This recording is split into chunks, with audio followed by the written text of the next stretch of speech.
कहते हैं, जब एक औरत को शरीर का सुख और मन का साथ न मिले तो उसके अंदर की भूख रिश्तों की मर्यादा को चूर चूर कर देती है। कुछ ऐसा ही हुआ मंजू के साथ भी। शरीर की वही भूख, नाजायज रिश्ते और दो प्रेमियों का साथ मंजू को ऐसी अंधेरी राह पर ले गए जहां से लौटना मुमकिन नहीं था। जिस चाहत को वो छुपाती रही, वही चाहत एक दिन गुनाह बनकर उसके सामने खड़ी हो गई और मंजू ने अपने दो प्रेमियों के साथ मिलकर अपने ही पति को मौत के घाट उतार दिया। आज आप जिस सच्ची घटना को देखने जा रहे हैं, वह एक ऐसी कहानी है जहां शरीर की आग ने 3 जिंदगियों को राख कर दिया। नमस्कार दोस्तों, स्वागत है आपका हमारे YouTube चैनल में। मैं हूं अभय सिंह और अगर आप जानना चाहते हैं कि कैसे एक नाजायज रिश्ता एक खतरनाक गुनाह में बदल गया, तो इस वीडियो को अंत तक जरूर देखें, क्योंकि सच का सबसे जहरीला हिस्सा आखिर में छुपा है। सुबह के यही कोई 7 बजे थे, तभी धार जिले के अमझेरा थाना प्रभारी रतनलाल मीणा को थाना इलाके में एक युवक द्वारा आत्महत्या करने की खबर मिली। सूचना पाते ही टीआई मीणा के निर्देश पर एसआई राजेश सिंघाड़ पुलिस टीम को लेकर मौके पर पहुंच गए, जहां कमरे की छत पर लगभग 28 वर्षीय अजय भायल की लाश छत में लगे कुंदे के सहारे फांसी पर लटकी थी। घटना के समय घर में अजय की पत्नी मंजू मौजूद थी, जिसने शुरुआती पूछताछ में बताया कि रात को हम दोनों खाना खाकर अपने बिस्तर पर सो गए थे, जिसके बाद सुबह उठकर उसने पति को फांसी पर लटका देखा तो उसने लोगों को घटना की जानकारी दी। एसआई सिंघाड़ को मंजू के हाव भाव कुछ अजीब लगे, क्योंकि मंजू बेबाक होकर घटना की जानकारी दे रही थी, जबकि एक जवान पति के मरने के बाद किसी भी औरत का इस तरह बात करना असंभव था, वह भी तब जब उसके पति का शव उसके सामने फांसी के फंदे पर झूल रहा हो। एसआई राजेश सिंघाड़ ने यह बात अपने ध्यान में नोट कर शव को फंदे से उतारा। उन्होंने पूरी स्थिति से टीआई रतनलाल मीणा को अवगत कराया। शव पोस्टमार्टम के लिए भेजने से पहले उन्होंने पूरे घर की अच्छी तरह से तलाशी ली, पर वहां कहीं भी कोई सुसाइड नोट नहीं मिला। यह बात 26 अगस्त 2020 की है। यह आत्महत्या है या अजय की हत्या की गई है, यह तय करने के लिए पुलिस को पोस्टमार्टम रिपोर्ट का इंतजार था। तब तक मामला संदिग्ध था। इस दौरान प्रारंभिक पूछताछ में अजय के घर वालों ने अपने बेटे की मौत को हत्या बताते हुए उसकी पत्नी मंजू पर शक जाहिर किया। उनका कहना था कि मंजू का चाल चलन ठीक नहीं था, जिसके कारण पति पत्नी में आए दिन झगड़ा होता रहता था। इतना ही नहीं, जिस रात अजय का शव फांसी पर लटका मिला, उस रात भी उसकी पत्नी और अजय के बीच झगड़ा होने की बात पुलिस की जानकारी में आई, मगर मंजू ने इस बात से इनकार कर दिया। उसका कहना था कि उसके पति कई दिनों से परेशान रहने लगे थे।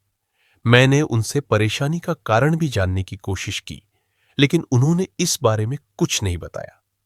जांच अधिकारी एसआई राजेश सिंघाड़ ने पोस्टमार्टम रिपोर्ट आने से पहले ही जांच कर पता कर लिया था कि मृतक अजय और उसकी पत्नी दोनों न केवल शराब पीने के शौकीन थे, बल्कि गांव में अवैध रूप से शराब का धंधा भी करते थे।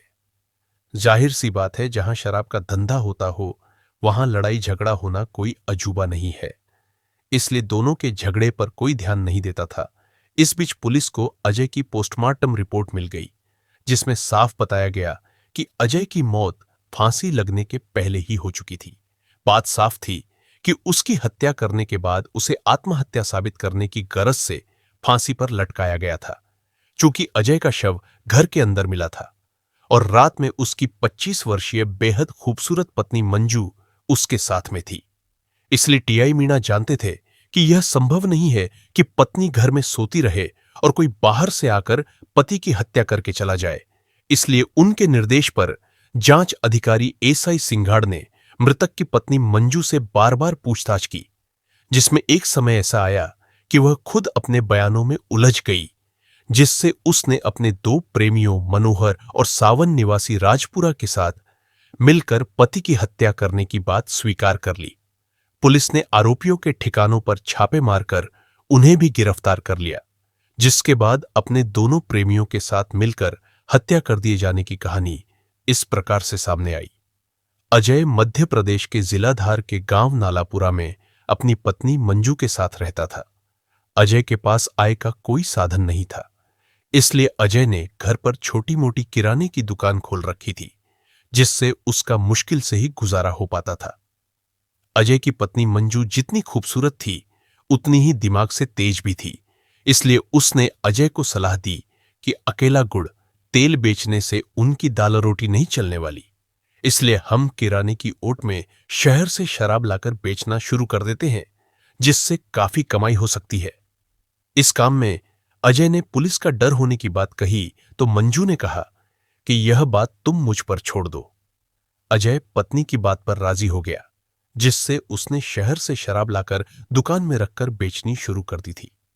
कहना नहीं होगा कि शराब पीने वाले रेट के चक्कर में नहीं पड़ते, इसलिए गांव के शौकीन लोग मंजू से मुंह मांगे दाम पर शराब खरीदने लगे। गांव का संपन्न किसान मनोहर पडियार भी शराब का शौकीन था, इसलिए जब उसे पता चला कि मंजू और अजय गांव में शराब बेचने लगे हैं, तब से मनोहर ने शहर से शराब खरीदनी ही बंद कर दी।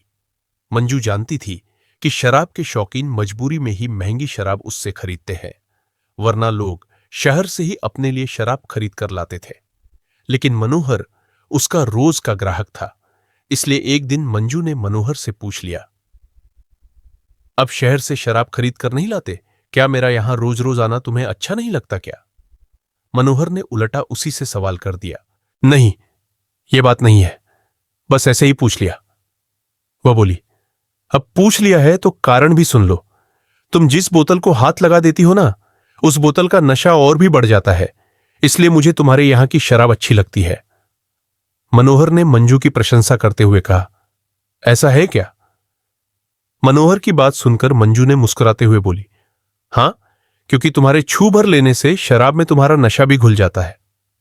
मनोहर ने मुस्कुराते हुए कहा और शराब की बोतल पकड़ते समय मंजू की अंगुलियां दबा दी। मंजू बच्ची तो थी नहीं जो इसका मतलब न समझती हो, लेकिन वह अपने रोज के ग्राहक को नाराज नहीं करना चाहती थी, इसलिए मुस्कुराते हुए बोली, क्या बात है मनोहर बाबू, आज पीने से पहले ही चढ़ गई क्या? हां, तुमसे 4 बातें जो हो गई। मनोहर ने उससे कहा और अपनी बोतल लेकर चला गया। उस दिन के बाद से मनोहर और मंजू के बीच अनकहे तौर पर नजदीकी बढ़ने लगी, जिससे कुछ दिनों बाद मनोहर मंजू के घर में ही बैठकर शराब पीने लगा। मंजू भी शराब पीने की शौकीन थी, सो एक दिन वह भी मनोहर के साथ पेग से पेग भिड़ाने लगी, जिसके चलते शराब के नशे में दोनों के बीच अवैध संबंध बन गए। मंजू खूबसूरत और जवान थी। मनोहर को उसकी जरूरत थी और मंजू को मनोहर के पैसों की, इसलिए मनोहर उस पर पैसे लुटाते हुए लगभग रोज ही मंजू के साथ उस वक्त समय बिताने लगा जब उसका पति अजय दुकान का सामान लेने शहर गया होता था। राजपुरा गांव का रहने वाला सावन हेयर कटिंग सैलून चलाता था। वह शराब का शौकीन भी था और मनोहर का दोस्त भी, इसलिए कभी कभार वह मनोहर के साथ मंजू के यहां शराब पीने चला जाया करता था। इस दौरान वह जल्दी ही समझ गया कि मनोहर और मंजू के बीच शारीरिक संबंध भी है, तो मौके का फायदा उठाकर उसने मनोहर से कहा कि वह उसे भी मंजू संग सोने का मौका दिलवा दे। मनोहर ने मंजू से सावन को एक बार खुश करने को कहा, तो मंजू थोड़ी नानुकुर के बाद मान गई। लेकिन इसके बाद कुछ ऐसा हुआ कि मनोहर के अलावा सावन के साथ भी मंजू के स्थायी अवैध संबंध बन गए। चूंकि मनोहर और सावन दोनों दोस्त थे और साथ में ही शराब पिया करते थे, इस कारण कई बार वे दोनों एक साथ मंजू के संग अय्याशी कर चुके थे। लेकिन कोरोना के कारण देश में लॉकडाउन लग जाने से अजय का सामान खरीदने के लिए शहर जाना बंद हो गया। दूसरा, उसके पास शराब का स्टॉक भी खत्म हो गया। इससे अजय और मंजू की कमाई पर ब्रेक तो लगा ही, साथ ही मंजू के संग मनोहर और सावन की अय्याशी पर भी ब्रेक लग गया, जिससे दोनों दोस्त मंजू से मिलने के लिए परेशान होने लगे। इस बीच एक दिन गांव में अपने दोस्तों के साथ अजय को ताश खेलते देख मनोहर और सावन मंजू के घर पहुंच गए और एक साथ मंजू के संग वासना का खेल खेलने लग गए। इसी बीच अजय के घर आ जाने से तीनों रंगे हाथ पकड़े गए। पत्नी को अय्याशी का घिनौना खेल खेलते देख अजय पागल होकर गुस्से में उसकी पिटाई करने लगा, जिसके बाद तो यह आए दिन का काम होने लगा। अजय बात बात पर उसकी अय्याशी का ताना देकर उसे पीटने लगा, इससे मंजू तंग आ गई। उसने यह बात अपने प्रेमियों को बताई तो वे अजय के साथ रंजिश रखने लगे। इस दौरान लॉकडाउन फिर से हट जाने से मंजू अवैध शराब बेचने लगी। मनोहर शराब लेने उसकी दुकान पर अभी भी जाया करता था, लेकिन अब पहले जैसी अय्याशी संभव नहीं थी। इसलिए मनोहर और सावन दोनों ही अजय को रास्ते से हटाने की सोचने लगे थे। आरोपियों ने बताया कि घटना की रात अजय फिर मंजू को उसके अवैध संबंध को लेकर उसके साथ मारपीट कर रहा था।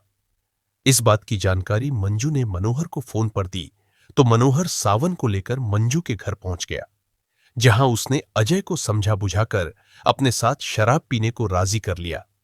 इसके बाद उसने अजय से ही खरीदकर उसे खूब शराब पिलाई और जब उसने देखा कि पर्याप्त नशा हो गया है तो सावन, मंजू और मनोहर तीनों ने मिलकर गला दबाकर अजय की हत्या कर दी। उसके बाद लाश को फांसी पर लटका दिया ताकि पुलिस समझे कि उसने आत्महत्या की है। लेकिन टीआई रतनलाल मीणा के नेतृत्व में एसआई राजेश सिंघाड़ की सटीक जांच से तीनों आरोपी हफ्ते भर में ही कानून की गिरफ्त में आ गए। मंजू के बारे में बताया जाता है कि पति की हत्या करने के बाद उसे कानून का जरा भी डर नहीं था, इसलिए दोनों प्रेमियों संग मिलकर पति की हत्या के बाद उसके शव को फंदे पर लटकाकर दोनों प्रेमियों संग मस्ती करते हुए शराब पीने के बाद खाना भी खाया और फिर जिस कमरे में पति की लाश लटकी थी उसी कमरे में सो गई थी। उसने पुलिस को बताया कि सुबह उठने के बाद उसने मोहल्ले वालों को बुलाकर पति द्वारा आत्महत्या करने की बात बताई। पुलिस ने मंजू और उसके दोनों प्रेमियों मनोहर व सावन को गिरफ्तार करने के बाद कोर्ट में पेश किया, जहां से उन्हें जेल भेज दिया गया। क्राइम कहानी दोस्तों, हर वीडियो के पीछे बहुत मेहनत लगती है। बस एक छोटी सी रिक्वेस्ट है, कृपया इस वीडियो को आखिर तक जरूर देखें और चैनल को सब्सक्राइब करना न भूलें। आपका सपोर्ट ही मेरी सबसे बड़ी ताकत है। और हां दोस्तों, यह कहानी सार्वजनिक समाचार लेखों और पुलिस सूत्रों पर आधारित है। हमारा मकसद सिर्फ जानकारी देना और सीख साझा करना है। किसी की इज्जत या भावनाओं को ठेस पहुंचाना हमारा उद्देश्य नहीं है। अगर इस विषय पर आपकी कोई राय है तो कमेंट में बताइए